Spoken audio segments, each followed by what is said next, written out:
আমি সকালে বিএনপি, বিকালে আপনার জামাত, রাতে এনসিপি। তখন আমাকে কিন্তু অকথ্য ভাষায় গালিগালাজ করা হচ্ছে। বিএনপি হওয়া এখন হলে এমন একটা ডিসক্রেডিটের ব্যাপার, সে আপনার ভারতের দালাল হয়ে যাবে, রয়্যাল এজেন্ট হয়ে যাবে এবং অবশ্যই ইসলাম বিরোধী হয়ে যাবে। করিম রনি বিএনপির পক্ষে ঘাপটি মেরে আছেন আসলে জামায়াতের হয়ে। আপনি কি আসলে বিএনপির পারপাস সার্ভ করছেন, জামায়াতের পারপাস সার্ভ করছেন, বা আপনার রাজনৈতিক মতাদর্শটা যদি একটু বলেন জনাব রেজাউল করিম রনি। সবচেয়ে বিরক্তিকর কাজ হলো নিজের পজিশন ব্যাখ্যা করা, যেহেতু আমি একজন রাইটার থিঙ্কার। আমি সকালে বিএনপি, বিকালে আপনার জামাত, রাতে এনসিপি। হ্যাঁ, আবার কোনো দলই না, এরকম হইতে পারে। দেখেন, বেসিক্যালি আমি যেটা, আমার যে ধারণাটা আমি বলতে চাই এখানে আমার পজিশনের ব্যাপারে, সেটা হলো আমি সবসময় ফোকাস রাখি পলিটিক্সটা কে করতেছে প্রপারলি, বাংলাদেশের স্বার্থকে প্রাধান্য দিয়ে এখানে পলিটিক্সটা কে করতেছে আমি তার আলোকে কথাবার্তা বলি, আমি দলের আলোকে কথাবার্তা বলি না।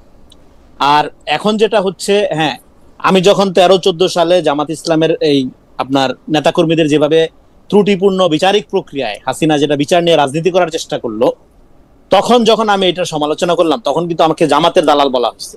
হ্যাঁ, তো তারপরে এখন যখন আমি জামাত ইসলামের বিভিন্ন কার্যক্রমের, ধরেন তার পিআর ইস্যু বলেন, তারপরে তার যে পলিটিক্যাল ট্যাকটিক্স, হ্যাঁ, সেটার যখন আমি সমালোচনা করছি এবং আমি যখন এখানে একটা ডেমোক্রেটিক ভ্যালু বেস মূল্যবোধ ভিত্তিক রাজনীতির কথা বলছি, আমি কোনো মতাদর্শিক রাজনীতিকে এখানে রাষ্ট্র ক্ষমতায় দেখতে চাচ্ছি না।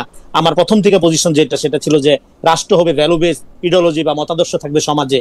সেই একই পজিশনের কারণে যখন আমি জামাত ইসলামের সমালোচনা করছি, তখন আমাকে কিন্তু অকথ্য ভাষায় গালিগালাজ করা হচ্ছে এবং বিএনপি হিসেবে আখ্যায়িত করা হচ্ছে। এবং বিএনপি হওয়া এখন হলে এমন একটা ডিসক্রেডিটের ব্যাপার।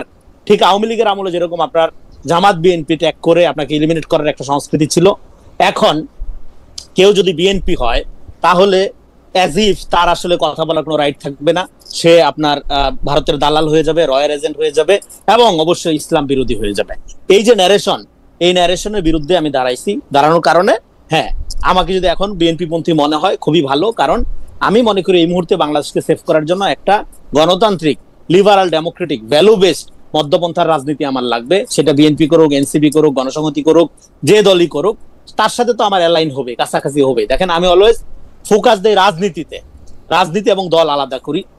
সো যে রাজনীতিটা আপনার প্রপোজ করবে যেই দল, এবং সেটা যদি আমার পজিশনের সাথে মিলে যায়, তখন আমাকে সেই দলের মনেই হইতে পারে। কিন্তু আবার আমি বলি, একটু শেষ করি খালিদ ভাই এখানে, আবার আমি যদি ধরেন বিএনপি করিও, কি সমস্যা?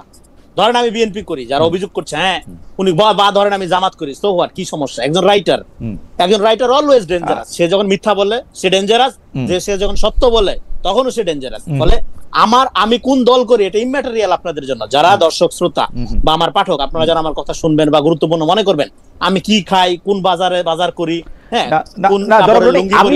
জরুরি না। জরুরি হলো আমি কি বক্তব্য দিচ্ছি, আমি কোন পলিটিক্স করছি, সেটা জরুরি। জি।